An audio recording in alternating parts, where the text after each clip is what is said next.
একসময় ঢাকাই সিনেমার পর্দা কাঁপানো চিত্রনায়িকা সাইনা শিকদার বনশ্রী মারা গেছেন। মঙ্গলবার ১৬ সেপ্টেম্বর ভোরে মাদারীপুরের শিবচর উপজেলা স্বাস্থ্য কমপ্লেক্সে চিকিৎসাধীন অবস্থায় শেষ নিঃশ্বাস ত্যাগ করেন এই চিত্রনায়িকা। বনশ্রীর মৃত্যুর খবরটি নিশ্চিত করেছেন তার ছোট ভাই মোহাম্মদ হারুন। সোহরাব রুস্তাম সিনেমা খ্যাত নায়িকা বনশ্রী। এই সিনেমার মধ্য দিয়ে ২০৯৪ সালে চলচ্চিত্রে যাত্রা শুরু করেন তিনি। পরিচালক ছিলেন মমতাজ আলী। প্রথম সিনেমায় নায়ক হিসেবে পান তখনকার সুপারস্টার ইলিয়াস কাঞ্চনকে। একই বছর মুক্তি পায় দ্বিতীয় সিনেমা মহাভূমিকম্প। সুভাষ ঘোষ পরিচালিত এই চলচ্চিত্রে চিত্রনায়ক মান্না ও আমিন খানের বিপরীতে অভিনয় করেন বনশ্রী। নায়ক রোবেলের সঙ্গে জুটি বেঁধেও তিনি অভিনয় করেছেন। কম সময়ে খ্যাতি পেয়েছিলেন এই নায়িকা।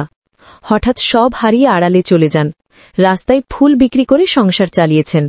রাতারাতি তারকা বনে যাওয়া বনশ্রী হয়ে যান হতদরিদ্র। করোনা ভাইরাসের প্রকোপ শুরু হওয়ার পর থেকেই তাকে বাংলাদেশ চলচ্চিত্র শিল্পী সমিতির কাছ থেকে ত্রাণ গ্রহণ করতে দেখা গেছে। এর আগে ২০১৭ সালে সাবেক প্রধানমন্ত্রীর ত্রাণ তহবিল থেকে ২০ লাখ টাকার সঞ্চয়ী তহবিল আরোহণ করেন বনশ্রী। এতে কিছুটা স্বস্তি ফিরেছিল আসে তার জীবনে।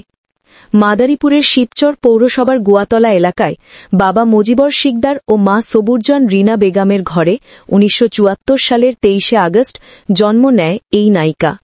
সব হারিয়ে শিবচর উপজেলার মাধববরের চরের সরকারি আশ্রয়ন কেন্দ্রে থাকেন তিনি।